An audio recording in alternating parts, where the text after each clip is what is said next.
Hi everyone, welcome back to our Python programming series. In today's video, we'll break down one of the most fundamental building block of Python, operator. So चलिए शुरू करते हैं.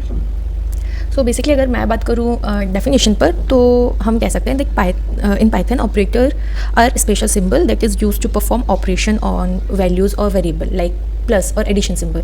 If you write down like this 3 + 2 this will return 5. तो यहाँ पर plus एक special symbol है जो 3 और 2 इन दो वैल्यूज़ पर एक ऑपरेशन परफॉर्म कर रहा है, मतलब दोनों को ऐड करके आपको एक आंसर रिटर्न कर रहा है. ओके, सो जनरली ऑपरेटर्स जब भी हम कोई ऑपरेशन लिखते हैं तो सिंपली लिखने का तरीका क्या होता है. फर्स्ट हमारी आती है वैल्यू. जैसे अगर मैं 3 + 2 को ये सिंटेक्स के फॉर्म पे लिखने का ट्राई करूँ तो पहला आपका आएगा ऑपरिंग. वैल्यूज़ को हम बोलते हैं ऑपरिंग. फिर हमारे आते हैं ऑपरेटर, देन अगेन ऑपरिंग. कुछ इस तरीके से हम ऑपरेटर्स को ऑपरेट के साथ कंबाइन करके लिखते हैं. सपोज मेरे पास दो नंबर है 2 और 6, मुझे इनके बीच में मल्टीप्लिकेशन करना है. Then first operand is 2, second operand is 6 and दोनों के बीच में जो ऑपरेटर यूज़ हो रहा है वो is 4. 2 × 6 this will return 12. Okay, चलिए अब हम टाइप पे बात कर लेते हैं. हमारे पास ऑपरेटर्स के कितने डिफरेंट टाइप के ऑपरेटर्स अवेलेबल हैं. सो बेसिकली हमारे पास मेनली 7 डिफरेंट टाइप के ऑपरेटर्स हैं. एक एक करके हम इसको कैटेगराइज करते हैं. Very first and basic arithmetic operators.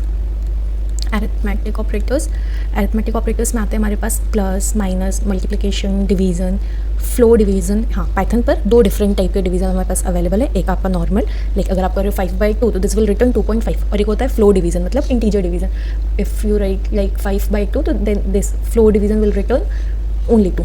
तो ये आपको इंटीजर में आंसर रिटर्न करता है. 2 टाइम्स अगर स्टार आप साथ में लिखते हो तो ये ऑपरेटर यूज़ होता है पावर के लिए. And last one is modulus. Second हमारे पास रिलेशनल ऑपरेटर. आप कंपैरिजन ऑपरेटर भी बोल सकते हैं इसको.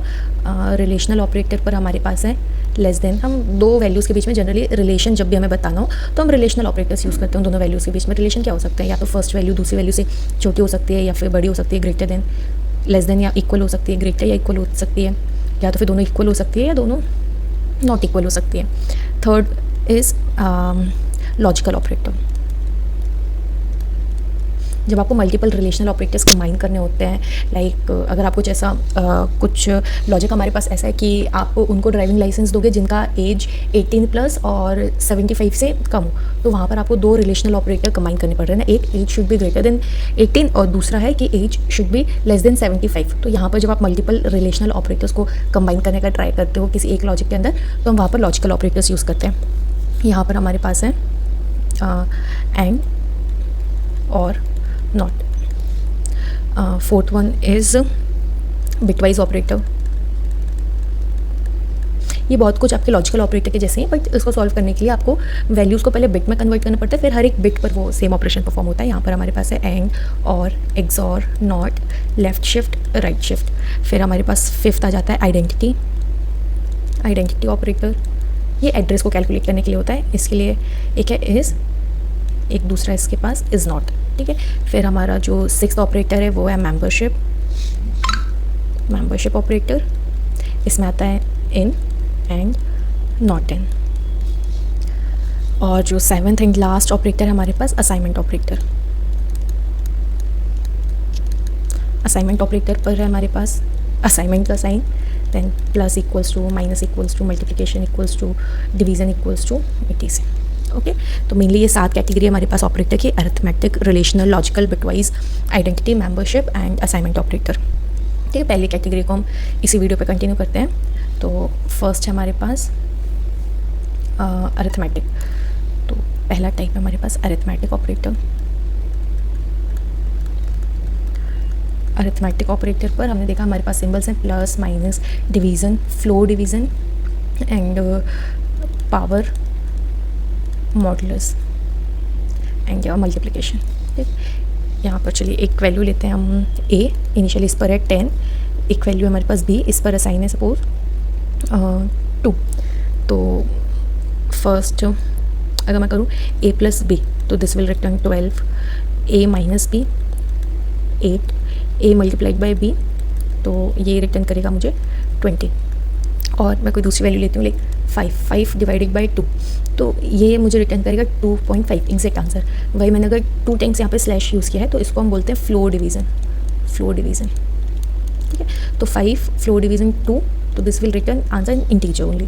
तो यहाँ पर इंटीजर पार्ट बस मुझे इसका मिलेगा 2। फिर थर्ड है मेरे पास 5 स्टार स्टार 2। तो ये जो 2 टाइम्स आप स्टार का सिंबल यूज़ कर रहे हो ये डिनोट करता है पावर। इसका मतलब आपने लिख रखा है कुछ ऐसा 5 स्क्वायर। तो 5 स्टार स्टार 2 आपको रिटर्न करेगा 25। फिर मैंने लिखा है यहाँ पर 5 मॉडुलस 2। मॉडुलस का काम है रिमाइंडर बताना। तो 5 को अगर हम 2 से डिवाइड करेंगे तो रिमाइंडर कितना बचेगा, 2 टाइम्स से चले जाएगा 4 1। This will return 1। But modulus के केस पर हमें एक चीज़ याद रखनी है कि मॉडुलस पर जो आंसर आएगा उसका साइन डिपेंड करता है आपका डिनोमिनेटर पर। अगर आपकी second value like 5 modulus 2 minus 5 modulus 2, अगर सेकेंड वैल्यू पॉजिटिव है तो आंसर आपको पॉजिटिव में ही मिलेगा। अगर आपकी सेकेंड वैल्यू नेगेटिव है लाइक दिस 5 मॉडुलस -2, तो ये आपको आंसर देगा नेगेटिव पर। तो मॉडुलस के केस पे जब आप सॉल्व करो तो इस चीज़ का ज़रूर ध्यान रखना कि नेगेटिव का जो साइन है ये आंसर पे नेगेटिव का साइन डिपेंड करता है आपकी सेकेंड वैल्यू पर। अगर आपकी सेकेंड वैल्यू या डिनोमिनेटर नेगेटिव है तो आपका आंसर यहाँ पर नेगेटिव आएगा। ओके, सो आज के लेक्चर पर इतनी रखते हैं। नेक्स्ट लेक्चर पर हम डिस्कस करेंगे अबाउट कंपैरिजन या रिलेशनल ऑपरेटर। Thank you.